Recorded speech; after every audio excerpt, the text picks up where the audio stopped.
Willkommen zu den Übungsgesprächen auf Deutsch mit Geschichten. Bist du bereit, dein Deutsch zu üben und fließender zu werden? Lass uns anfangen. Eines schönen Tages beschloss Gott, im himmlischen Garten zu entspannen und nahm alle Apostel und Heiligen mit sich. So blieb nur der heilige Petrus im Himmel zurück.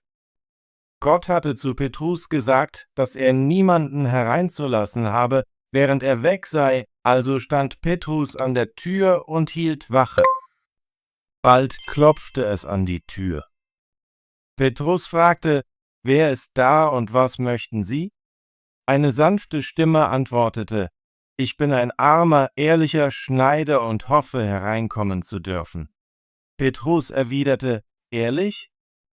Wie ein Dieb, der gerade aufgehängt werden soll. Du hast von den Menschen gestohlen und ihre Kleider genommen. Du kannst nicht in den Himmel kommen. Gott hat mir gesagt, dass ich niemanden hereinlassen soll, solange er fort ist. Bitte hab Erbarmen«, flehte der Schneider. »Die kleinen Stücke, die vom Tisch fallen, sind nicht gestohlen und wert, sich darüber zu sorgen. Schau, ich kann kaum gehen. Meine Füße schmerzen von der Reise hierher. Ich kann nicht zurück. Lass mich einfach rein, und ich werde die ganze harte Arbeit machen. Ich werde die Kinder tragen, ihre Kleider waschen, die Bänke, auf denen sie spielen, sauber halten und ihre zerrissenen Kleider flicken.« Der heilige Petrus hatte Mitleid mit ihm und öffnete die Tür nur so weit, dass der lahme Schneider hindurchschlüpfen konnte. Der Schneider musste still in einer Ecke hinter der Tür sitzen, damit Gott ihn nicht sah, wenn er zurückkam und wütend wurde. Der Schneider stimmte zu, still zu bleiben, aber einmal, als Petrus nach draußen ging, konnte er seiner Neugier nicht widerstehen.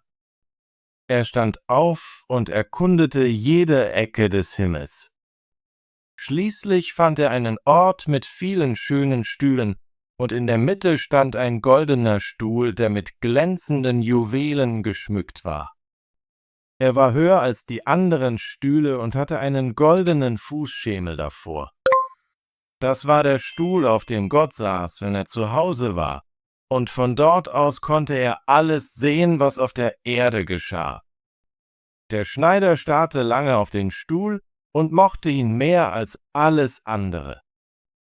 Schließlich konnte er seiner Neugier nicht länger widerstehen. Er kletterte hinauf und setzte sich auf den Stuhl. Von dort aus sah er alles, was auf der Erde geschah, und bemerkte eine hässliche alte Frau, die am Fluss wusch und heimlich 2 Schleier für sich nahm. Das machte den Schneider sehr wütend, und er griff nach dem goldenen Fußschemel und warf ihn der alten Diebin hinunter.